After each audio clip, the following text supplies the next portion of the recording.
नमस्कार होम्योपैथिक मित्रों, रशलाइट होम्योपैथी की तरफ से मैं डॉक्टर श्यामल किशोर आज एक एक्जिमा का केस आपके सामने पेश कर रहा हूँ। ये केस है 38 वर्षीय पुरुष रोगी का। रोगी ने आते ही कहा, मुझे यहाँ पर जगह दिखाया जहाँ पर उसको तकलीफ़ थी, एक्जिमा हो गई है। पास में एक डॉक्टर साहब हैं, उनको दिखाया तो उन्होंने कहा कि यह दादर है, लेकिन यह एक्जिमा ही है।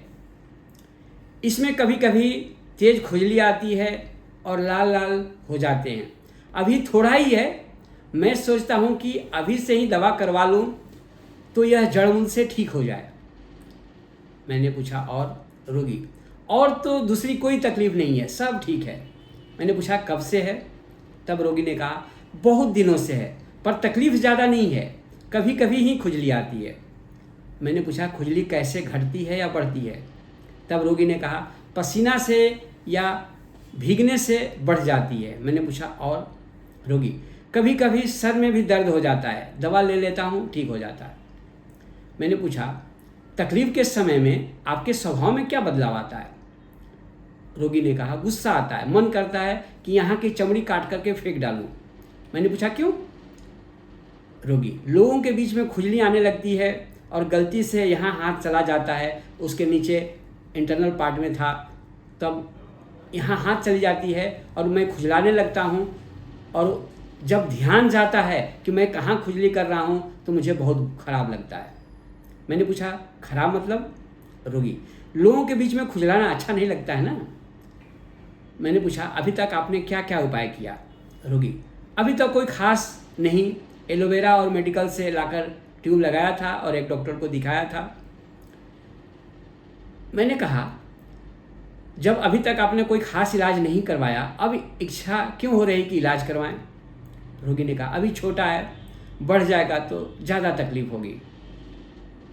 मैंने पूछा क्या तकलीफ़ हो सकती है?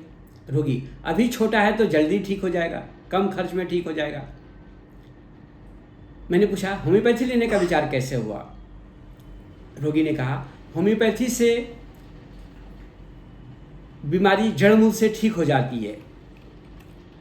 मेरा चचेरा भाई भी होम्योपैथ है, मुझे भी होम्योपैथी के बारे में मालूम है, और ये भी मालूम है कि एलोपैथिक में स्किन डिजीज़ की कोई दवाई नहीं होती है।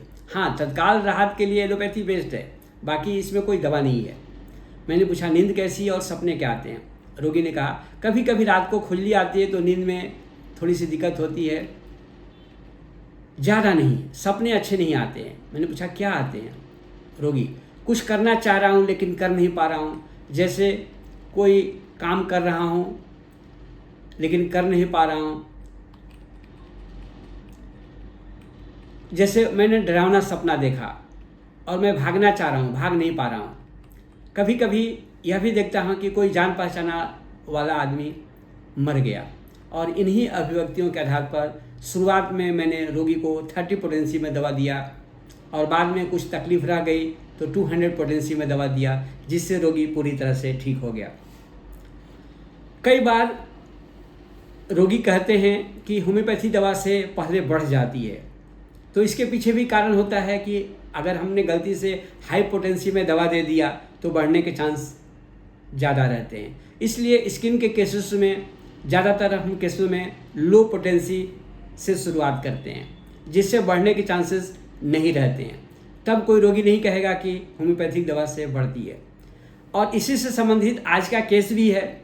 कई रोगी ऐसे आते हैं जो कहते हैं कि मैं जो कह रहा हूँ वही सही है, भले उनको उस विषय की जानकारी नहीं है, फिर भी अपनी बात को ही कंफर्म करते हैं कि जो मैं कह रहा हूँ वही सही है। जैसे आज के केस में रोगी ने कहा कि मैं एक बगल में डॉक्टर साहब हैं, उनके पास गया तो उन्होंने बोला कि यह रिंग वर्म है या दादर है, लेकिन रोगी ने कहा कि नहीं, ये एक्जिमा ही है। मतलब रोगी कोई मेडिकल डॉक्टर नहीं है, प्रोफेशनल नहीं है, फिर भी ये बता रहा है कि मैं जो कह रहा हूँ वही सही है। यहाँ पर एक रूब्रिक आती है प्रीजम्पटुअस, मतलब कि मैं जो कह रहा हूँ वही सही है। यानी एक डॉक्टर ने कहा जिसको मेडिकल की नॉलेज है, वो सही नहीं है, मैं जो कह रहा हूँ वही सही है। मतलब प्रीजम्पटुअस में रोगी अपने बात को बहुत ही दृढ़ता से बोल्डली कहता है कि मैं जो कह रहा हूँ वो सही है, जो दूसरे कह रहे हैं वो सही नहीं है। मतलब यह भले नॉलेज नहीं हो, उस बात की विशेष जानकारी नहीं हो, लेकिन रोगी घमंड में और दृढ़ता से उस बात को प्रस्तुत करता है कि मैं जो कह रहा हूँ वही सही है। मतलब कि रोगी बोल्डली किसी बात को गंभीरता से कहता है। तो इस केस में रोगी ने कहा कि ये एक्जिमा ही है, रिंगवॉर्म या दूसरा कोई तकलीफ नहीं है। यहाँ पर एक रूब्रिक है प्रीजम्पटुअस। रोगी ने कहा कि अभी तकलीफ छोटी है, बाद में बढ़ जाएगी, तो अभी तकलीफ छोटी है।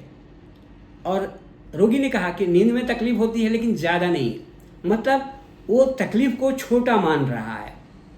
Delusion small things appear small, मतलब रोगी को बीमारी छोटी लगती है।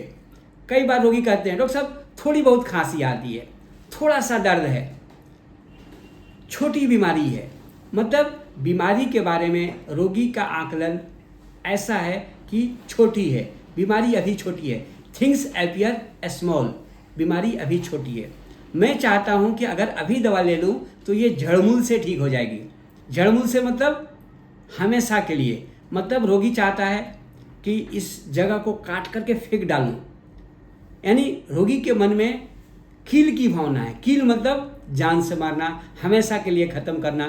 तो रोगी कोई आवेश में आकर के, गुस्से में आकर के किसी बीमारी को, किसी व्यक्ति को जान से मारने की बात करे, ख़त्म करने की, हमेशा मिटाने की बात करे, वहाँ हम मेटाफोरिक रूप में किल डिजायर टू लेते हैं। रोगी ने कहा कि खुजली करते वक्त ध्यान नहीं रहता है और हाथ अंदर के भाग में चला जाता है, तो लोगों के बीच में बहुत खराब लगता है। यहाँ रोगी शर्मिंदगी फील कर रहा है। एम्बरेसमेंट एलिमेंट्स आफ्टर, जब खुजली आ जाती है, वहाँ गलती से हाथ वहाँ चला जाता है, तब रोगी को बहुत बुरा लगता है, यानी उसको एम्बरेसमेंट फील होती है। तकलीफ की अवस्था में रोगी चाकू से चमड़ी को काट डालना चाहता है, खुजली वाली जगह को, एक्जिमा वाली जगह को काट डालना चाहता है। Desire to kill with knife, knife से ख़त्म कर देना चाहता है। हम एक और रूब्रिक ले सकते हैं कि तकलीफ में रोगी घरेलू उपचार करता है, ये प्रिजुडाइज्ड है। उसने कहा कि सपने ऐसे आते हैं जैसे मैं कुछ करना चाहता हूँ, भागना चाहता हूँ, भाग नहीं पाता हूँ।